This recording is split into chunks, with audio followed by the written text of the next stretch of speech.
Je faisais encore ce rêve. Toujours le même rêve.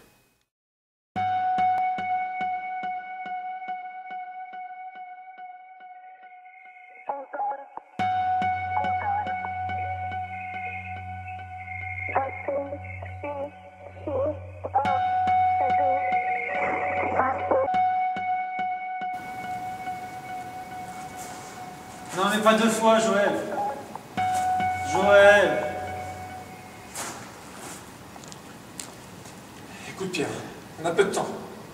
Écoute-moi, c'est très bien ce que tu fais. Il faut absolument que tu continues. Vous m'avez dit l'inverse la dernière fois. Non écoute, c'est génial. Tu tues des zombies, tu protèges les gens. Non, je suis sûr, la dernière fois vous disiez l'inverse. Pierre, il faut que tu continues. C'est super Pierre, continue. On peut pas parler de cuisine un peu? Tu entends ce que je dis? Tu es un héros. Tu es un héros Pierre. Attendez. Et pourquoi vous portez toujours mes vêtements? Joël, répondez-moi un peu. Pourquoi vous avez les mêmes vêtements que moi? Et vos petits plats, Joël? J'étais réveillé en sursaut. Je me précipitais à la porte pour aller voir qui c'était, en me rendant compte que j'avais fait la pire erreur de ma vie. Oublier mes gants. Bonjour, je vous ai préparé à manger, venez. Allez, venez. En un clin d'œil, je me retrouvais dans l'antre de l'espionne du gouvernement. Venez, venez, j'ai préparé un petit cocktail. J'étais complètement paniqué, Tenez. terrorisé. On trinque? Dans les yeux. Je sentais ma gorge se nouer, ma mâchoire se crisper, j'allais être incapable d'avaler le moindre liquide. Je me sentais défaillir. Toute cette pression, j'en pouvais plus. Vous imaginez même pas, vous êtes venu chez moi, alors là, mais ça va, je vous libère. Niru, I love you. I've been waiting oh so long to tell you. No matter how far. Encore une fois, mon réveil fut brusque. Je me dirigeais vers la cuisine et là, je tombais sur un taser, déguisé en allume-gaz. Preuve indéniable de son allégeance au gouvernement. Je décidai d'emporter cette arme avec moi. Ça pourrait être utile.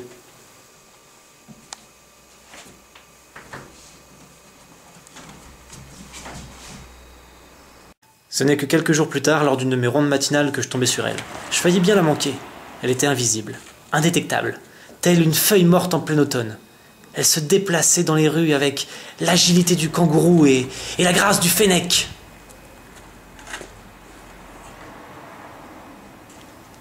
Tel un prédateur urbain, sa technique était parfaite. Absolument incroyable. Je n'aurais jamais cru un jour qu'il me serait permis de voir ça de mes yeux. J'avais toutes les peines du monde à la suivre et je faillis bien la perdre de vue une fois ou deux. Visiblement, elle était sur la piste de quelqu'un. Mais qui? Cela faisait maintenant 2 heures que je la prenais en filature. J'avais peut-être un petit peu surestimé ses talents puisqu'elle ne semblait pas m'avoir encore remarqué. Cependant, je commençais à me lasser de ce petit jeu et il fallait que je sache. C'était la dernière ligne droite. Je devais la rattraper et la questionner. Et je devais le faire maintenant.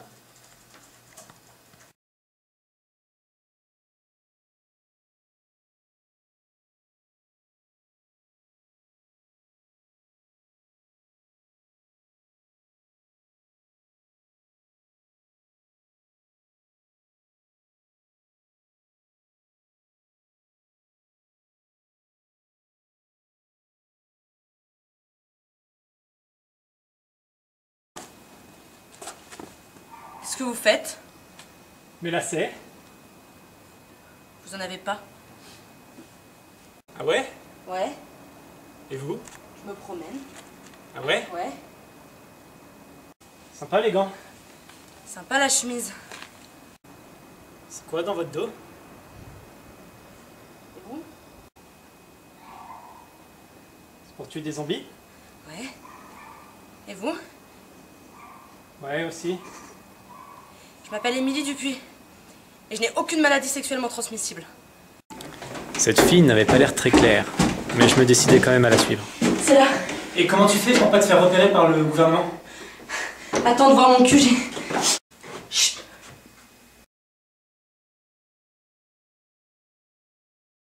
Y'a quelqu'un? Non, c'est bon. Ah ouais. Ah, c'est pas rien. Non. Tu veux visiter? Oui. Là, je dors là. Ouais. Des fois, je dors là. Ouais. Une fois, j'ai dormi là. Là, c'est mon marteau. Pour les invités, c'est bien. Tu veux voir mon élevage de têtards? Ouais.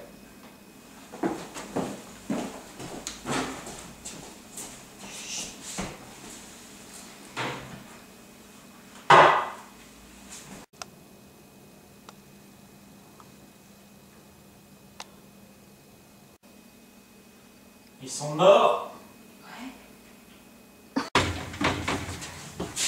Une fois, j'ai pris une douche là.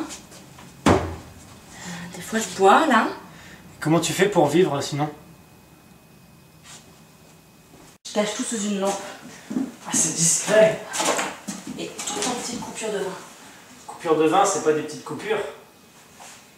20 centimes. En fait, tu m'as dit que t'avais aucune maladie sexuellement transmissible. Ouais. Bah, prouve-le. Ok. J'ai une radio.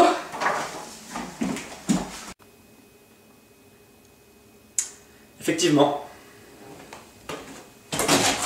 Et je fais du dessin aussi. Regarde.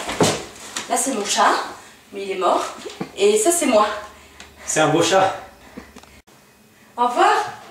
Au revoir. Au revoir.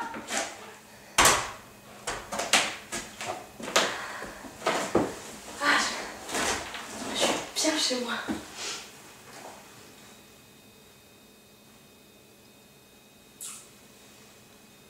Minou.